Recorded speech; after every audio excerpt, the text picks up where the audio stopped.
It ain't even tea time.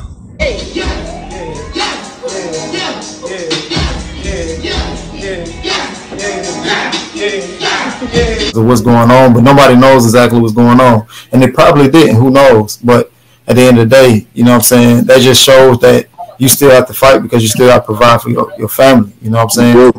And then you had a whole year without a paycheck. Well, you mean you probably got paid from other little side things, but I definitely know it's not the income and revenue that Deontay's bringing in. And then he spent money on lawyers representing you in court. Yeah, not only that shit, he got to pay all lawyers too. Oh shit! He lost. Shit. Yeah, he got to pay all lawyers too. Yeah. Yeah, not only that shit, he got to pay all lawyers too. All lawyers too. All lawyers too. All lawyers too. Just getting the hard away, Sudden T, and I'm back. And you just heard it with your own ears, you know. You just saw it with your own eyes. And that man that was talking right there, that's Tay Jones, official member of Bomb Squad, one of Deontay Wilder's best friends. If you've been paying attention to, you know, the sport of boxing and Deontay Wilder, you've seen Tay Jones a few times. I've had Tay Jones onto my Southern T. Actually, I had him on here one time official for an interview, and I had him on here a few times, you know, just any old regular day, you know, just kicking it. So understand, when Tay Jones speak, you know, he's speaking the truth, especially concerning this Deontay Wilder stuff. Newsflash, there was a time, you know, around when everybody was expecting, you know, AJ versus Fury to happen. There was a time where everybody was saying that Deontay Wilder went radio silent. But Deontay Wilder never went silent. He was always talking. He was just talking, you know, to the people around him. He was talking to certain media outlets, and he was talking, you know, through his team. Tay Jones basically is the voice of Bomb Squad when it comes to, you know, social media, you know, when it comes to publicly. So when Tay Jones speaks, in a sense, he's speaking for, you know, Deontay Wilder and the Bomb Squad. That is, like, again, as I stated, that is Deontay Wilder's best friend.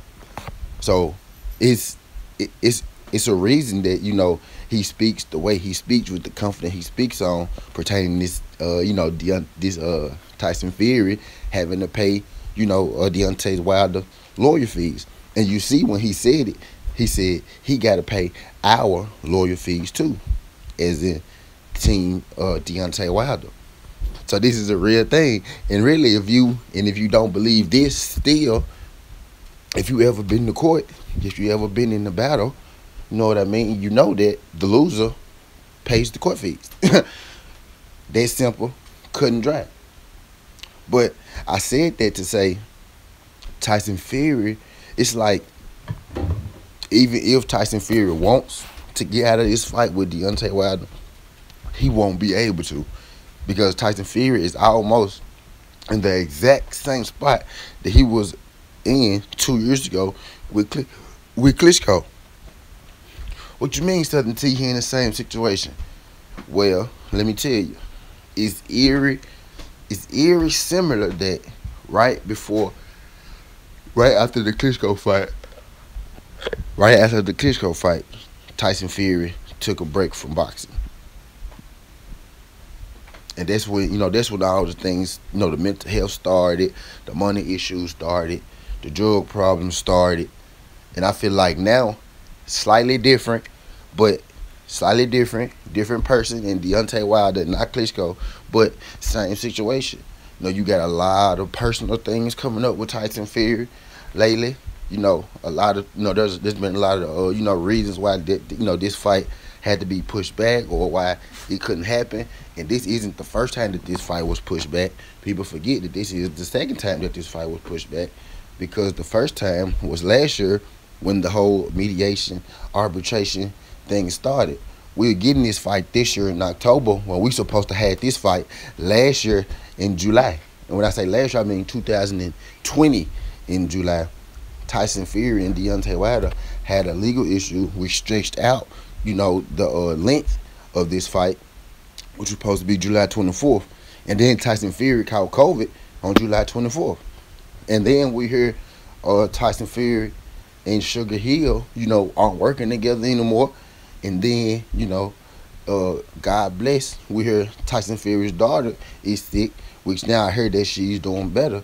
So a lot of things just have been popping up with Tyson Fury, now, just like it was with the Klitschko situation. And as we all know, we never got Tyson Fury versus Klitschko. That fight has still never happened. Now, I'm not saying that we won't get Deontay Wilder versus Tyson Fury, but what I'm saying is I feel like that I've seen this before when it comes to Tyson Fury. I feel like that we've been here before, and we ended up never getting the Klitschko fight, and Tyson Fury came back 2 years later in the Deontay Wilder fight, and we pretty much saved Tyson Fury and made us forget, about Tyson Fury and his whole reason in him having to take the 2 years off anyway, which was a retroactive suspension for Tyson Fury popping dirty after the Klitschko fight. So I just think we're in an eerie, similar situation. Will we be getting this? Will we even be getting this Deontay Wilder versus Tyson Fury fight? You know what I mean? To begin with, will this be a Klitschko situation?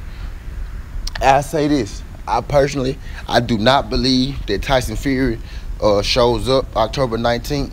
Although with everything going on, with all the situations going on in Tyson Fury's life, I think the best thing for him to do would be, to show up and face that music.